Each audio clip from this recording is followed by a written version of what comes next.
മലയാളികള് സിത്താര എന്ന് പറയുന്ന സിംഗറിനെ ഏറ്റെടുക്കുക അല്ലെങ്കിൽ ആ സൗണ്ടിനോട് ഒരു ഇഷ്ടം വന്നത് ഏനുണ്ടോടി എന്നുള്ള സോങ് ആണ് സെല്ലുലോയിഡ് അല്ലെ. എന്റെ ലൈഫിൽ ഏറ്റവും ഇമ്പോർട്ടന്റ് ആയിട്ടുള്ള അതെ, ആൻഡ് സ്റ്റേറ്റ് അവാർഡും ലഭിച്ചു ആ പാട്ടിന്.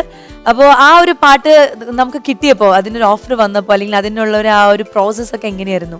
ആ സമയത്തൊക്കെ ഏത് പാട്ട് വരുമ്പോഴും നമുക്ക് ആങ്സൈറ്റി ആണ്, അത് എങ്ങനെയാണ്, കാരണം നമ്മുടെ ശബ്ദത്തിനോടൊക്കെ കമ്പോസേഴ്സിനുള്ള ഒരു പരിചയമായി വരുന്നല്ലേ. അപ്പൊ നമുക്ക് പറ്റുമോ പാടാനൊക്കെ, അങ്ങനത്തെ പേടി വരും. എം ജയന്തൻ സാർ കുറേ വർഷങ്ങളായിട്ട് അറിയാം, അദ്ദേഹം ഞാൻ എന്റെ കോമ്പറ്റീഷനിൽ പങ്കെടുക്കുമ്പോൾ സ്കൂൾ കാലം മുതലേ അറിയാം. ആ പരിചയത്തിന്റെ ഒരു 12 വർഷമൊക്കെ കഴിഞ്ഞിട്ടാണ് ഈ ഏനുണ്ടോടി പാടുന്നത്. അപ്പം ഒരു കാര്യം ഉറപ്പാണ്, അദ്ദേഹത്തിന് വോയിസ് നന്നായിട്ട് അറിയാം എന്നുള്ളത്.